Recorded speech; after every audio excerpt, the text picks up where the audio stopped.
The Strait Times from the 10th of July, 1925, contained the following report. Quote, "Perhaps the most remarkable story in connection with the loss of the Ban Lee Guan off Pulau Pisang on Monday night is that of a Malay woman and her 10-month-old child, who were rescued after clinging to a wooden raft for 18 hours. According to the tales of the survivors, the Malay gunner, Adam bin Ali, did very good work getting several women onto a floating mattress and assisting others to pieces of wood."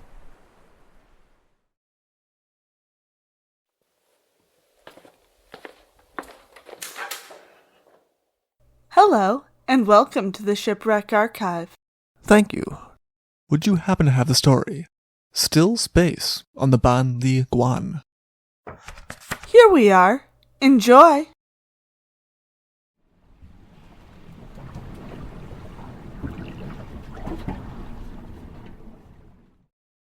The Ban Lee Guan was called a steamship by the papers by merit of it having a steam engine. But the papers also acknowledged that it was a much smaller ship than the vessels that usually carried that name. It was a small coastal trading vessel of between 28 and 29 tons, which traveled between Singapore and Batu Pahat, Malaysia, carrying goods as well as passengers. In spite of its small size, it was licensed to carry up to 73 passengers, in addition to its regular crew of 24, which included its captain. The crew of 24 was considered large for a vessel of her size, but many of the other coastal trading vessels also carried large crews for their size, it being considered worthwhile to do so to speed up the loading and unloading of the ships. Captain Haji Abbas bin Atin had only been the master of the Ban Lee Guan for 2 months, but held his certificate for 22 years, so the passengers who sailed with him could have confidence in his experience, in spite of his short time at his post. On the afternoon of July 6th, the Ban Lee Guan was preparing to depart its home port of Singapore with only 20 passengers. Though the ship was hardly lightly loaded despite the lack of passengers, the ship's holds were entirely full with a general cargo of goods, and the hatches were battened down. In addition to this, once the 20 passengers were on board, they loaded on 20 pigs, some chickens, fruits, eggs, and kerosene jugs that had possibly been repurposed to hold coconut oil. Later, when testifying, one person would say they were full, one person would say they were empty, and a third would say he had no idea what the cargo was. It was on file somewhere, he was sure. The boarding officer came on board soon after and cleared the ship, declaring that it was safe to depart. Almost as soon as the boarding official had departed, 6 more passengers pushed their way onto the ship. The captain would later say that he had tried to stop them since he knew once a ship was cleared by the boarding officer, it was not allowed, but that they had insisted that there was plenty of room for them. The ship's shinshou, a position that acted much like a purser in this instance, as well as managing the ship for the owner, was a man named Kwek Chi Tong. When asked, he would say that he had not even known that the men coming on board after the ship was cleared was against the rules, that he had only been in his position for about a month, and had simply collected the fares of the new passengers.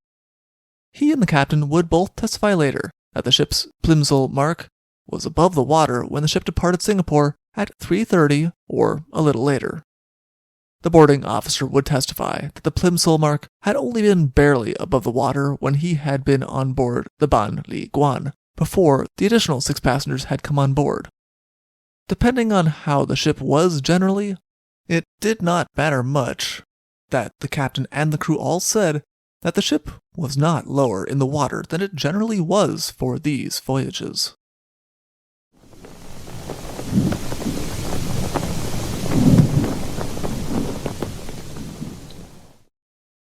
Captain Haji Abbas settled himself onto the bridge of the ship and decided not to go down to his cabin even when the ship's gunner, Adam bin Ali, came on watch at 10:30 that night. The weather was still calm and clear when the gunner joined the captain on the bridge, and they had just passed Pulau Pisang. The captain gave the direction for them to sail northwest, which was followed, Half an hour after the gunner had come to the deck, the wind began to blow, a warning of what was to come. Captain Haji Abbas gave the order for the engine room to reduce speed and directed that the ship be turned west, head on to the wind. Though the captain would never officially state whether or not he went to sleep, only that he did not go to his cabin. In the official account reported by the papers that attended the hearings, it was reported that Captain Haji Abbas had gone to sleep. He was reportedly awakened by the alarmed gunner at 11:30 that night. By 11:30, with the wind still increasing, the captain gave the gunner the order to go below and see if the ship was taking on water. While he was below, the gunner was also instructed to get the lifebelts and begin to distribute these to the passengers. A lot would be said in the newspapers afterward about the captain's forward thinking in distributing the lifebelts as the weather got worse, but the captain would later say that he was just following the regulations of the government to provide the passengers with life preservers in poor weather. Adam bin Ali found a lot of water below. Though he had always considered the ship to be in good condition, and it had passed inspection not long before, it was increasingly clear that the Ban Lee Guan was not faring well against the storm. The captain asked the gunner to check that the ship's 2 boats were in good order, and received back word that they were. The Ban Lee Guan was now caught in the middle of a Sumatra squall, well known for their rapid increase in wind and heavy rain, and Captain Haji Abbas would later say that it was a storm the likes of which he had never seen before. The ship was now violently rolling, and the water that had started to fill her up only added to the captain's concern. The entire time, he kept the ship bow to the wind, but this just meant that the heavy seas were crashing over the bow of the ship as well as her sides. The captain turned to the Chincho, and feeling the way that the ship was rolling, he told Kwek Chi Tong that there was no way that the ship would survive the storm. Alarmed, Kwek Chi Tong suggested that they throw the pigs overboard to try to lighten the ship, but Captain Haji Abbas never got the chance to reply to the suggestion.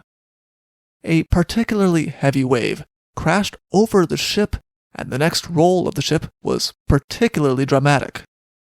The crew of the Ban Lee Guan would disagree with the only passenger who could be brought to testify later about what happened next.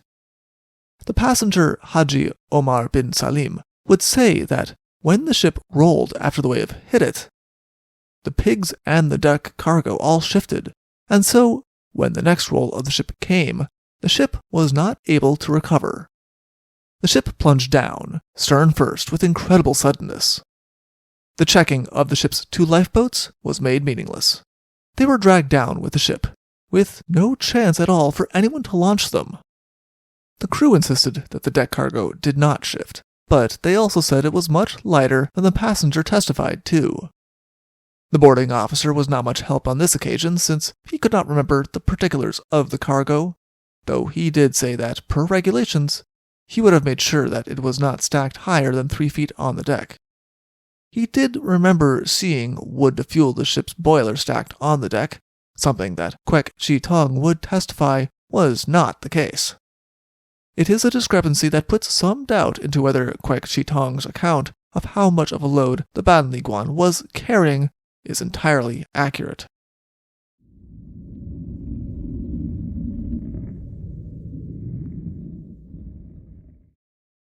Adam bin Ali, who had been distributing lifebelts, had not managed to complete his task. Between also checking to see if the lifeboats were in order and how much water was being shipped, he had not the time to reach everyone before the ship went down. Fortunately, some lifebelts bobbed up when the ship sank, as did some other pieces of the ship that were quickly put into use as flotation devices. The passengers would later have particular praise for gunner Adam bin Ali and his assistants, though he did not mention it on his own testimony of the Ban Lee Guan sinking.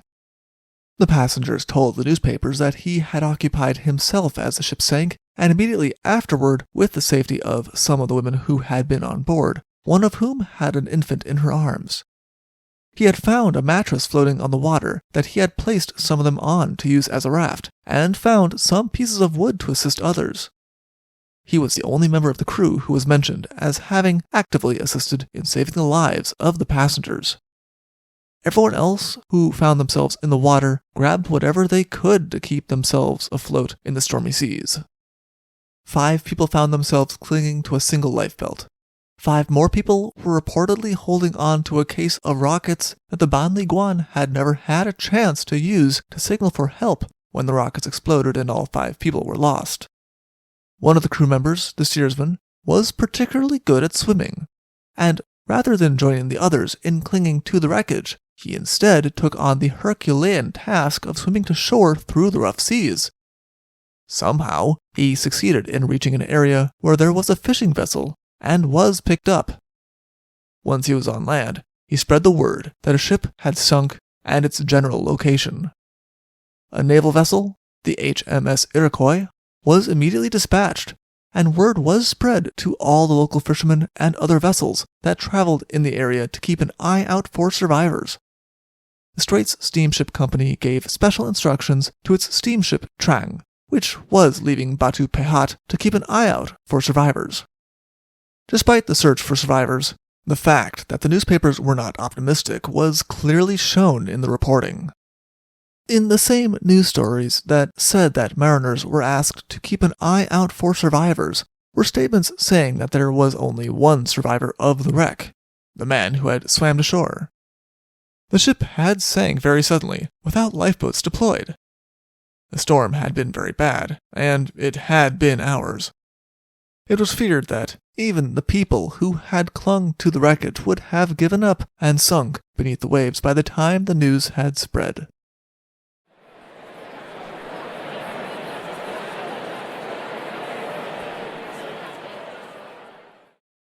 Fortunately, the people clinging to the wreckage proved to be more tenacious than anyone had imagined. For over 17 hours, they held on until vessels found them. It proved to be the fishermen and other local crafts who found the survivors still bobbing in the water after almost 18 hours of desperation. Though it seems as though not all of the passengers had received lifebelts, most of the crew, if not all of the crew, had. And that was reflected in the number of crew that later survived versus the number of passengers who survived. When everyone was pulled from the water, it was found that almost all of the crew had survived, but that almost half of the passengers were gone. It would take time to make the tally. The survivors did not all gather in one place, but instead to the towns of whatever fishermen fished them up, and then scattered. This had the effect of also causing false hope that more people had survived than did. Once the count was officially made, it was found that there were 44 survivors out of 52 people who had been on board when the ship had departed Singapore. The captain, as well as some of the other members of the crew, were brought back to Singapore as quickly as possible by the Trang to put their official statements and get the investigation into what had happened started. The inquiry had some difficulties finding witnesses. They could find members of the crew perfectly fine, and they all generally agreed with one another about the condition the ship had been in when it had left port. They called the owner of the ship with no problem, but that proved to be a complete waste of time. He had no dealing with the daily business of the ship at all, and could answer none of their questions. They also had no difficulties having the boarding officer come to testify about the little that he knew, but they had to advertise for a passenger to come forward. Only one passenger did testify in the end, a man named Haji Omar bin Salim, who was going to land he owned in Batu Pahat with 3 men who were supposed to work on it, did step forward. He had a very different opinion from the members of the crew when it came to how much the ship should have been carrying, and he felt it was overladen and that had contributed to its sinking. He was one who put forward the opinion that the cargo shifting on the deck had not helped the ship right itself during its death throes. Possibly because he was the only passenger who stepped forward, but the officers and the crew of the ship were acquitted at the end of the inquiry. It was decided that the blame could be placed entirely on the sudden and unusually strong Sumatra squall that had hit the ship. That was with the exception of Captain Haji Abbas bin Atin, who was censured heavily for having allowed the last 6 passengers on board after the boarding officer had already cleared the ship. The Chen Chou could say that he had only been in the position for a short time and therefore did not know any better.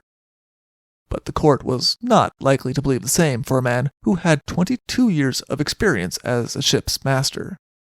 The inquiry never stated if the 6 people who had insisted that there was still space on the Ban Lee Guan were among the survivors, or if they had paid an unusually heavy price for their passage.